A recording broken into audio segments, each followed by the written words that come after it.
Assalamualaikum warahmatullahi wabarakatuh. Kepemimpinan adalah proses untuk mendorong dan membantu orang lain untuk bekerja secara antusias dalam pencapaian tujuan. Kepemimpinan yang berhasil bergantung pada perilaku, keterampilan, tindakan yang tepat, bukan pada ciri pribadi keterampilan. Pemimpin dalam manajemen. Yang pertama, keterampilan teknis, mengacu pada pengetahuan dan keterampilan. Yang kedua, keterampilan manusiawi, kemampuan bekerja secara efektif dengan orang-orang dan membina kerja tim. Yang ketiga, keterampilan konseptual, ialah kemampuan untuk berpikir dalam kaitannya dengan model kerangka hubungan yang luas. Model kepemimpinan jalur tujuan menekankan kepada dua peran, yaitu pertama, penyusunan tujuan merupakan upaya penetapan sasaran dan tujuan bagi prestasi yang berhasil, baik jangka pendek dan panjang. Yang kedua, peningkatan jalur.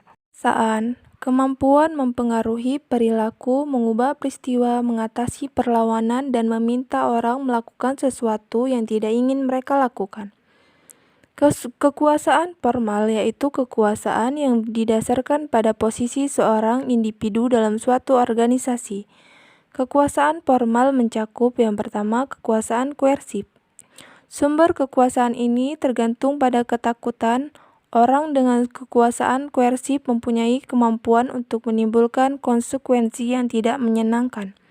Yang kedua, kekuasaan penghargaan. Kekuasaan yang bersumber pada kemampuan mengontrol sumber daya dan memberikan penghargaan pada orang lain. Yang ketiga, kekuasaan legitimasi. Kekuasaan yang bersumber pada hak atau wewenang resmi posisi dalam organisasi.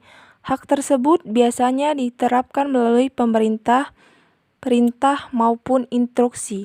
Yang kedua, kekuasaan pribadi, yaitu kekuasaan yang berasal dari karakteristik individu yang unik. Yang berisi kekuasaan keahlian, yaitu kekuasaan yang bersumber pada keahlian dalam bidang tertentu. Yang kedua, kekuasaan referen. Kekuasaan yang bersumber pada ciri khas kepribadian tertentu yang menarik dan menyenangkan. Kekuasaan ini berasal dari hasrat sebagian orang untuk dikenal agen yang memegang kekuasaan. Politik ialah kekuasaan dalam tindakan yang terdiri dari aktivitas-aktivitas yang digunakan untuk memperoleh, mengembangkan, dan menggunakan kekuasaan dan sumber daya lain. Perilaku politik, aktivitas tidak dipandang sebagai bagian dari peran formal sebagai seorang organisasi, tetapi mempengaruhi atau berusaha mempengaruhi tujuan, kriteria, atau proses dalam organisasi. Yang pertama, perilaku politik berada di luar persyaratan kerja. Yang kedua, perilaku politik mensyaratkan suatu upaya untuk memperoleh dan memelihara kekuasaan. Yang ketiga, perilaku politik dirancang untuk menguntungkan individu atau kelompok seiring atas biaya organisasi. Mungkin hanya sekian presentasi video dari saya yang berjudul Kepemimpinan Politik dan Kekuasaan. Baiklah, saya akhiri. Wassalamualaikum warahmatullahi wabarakatuh.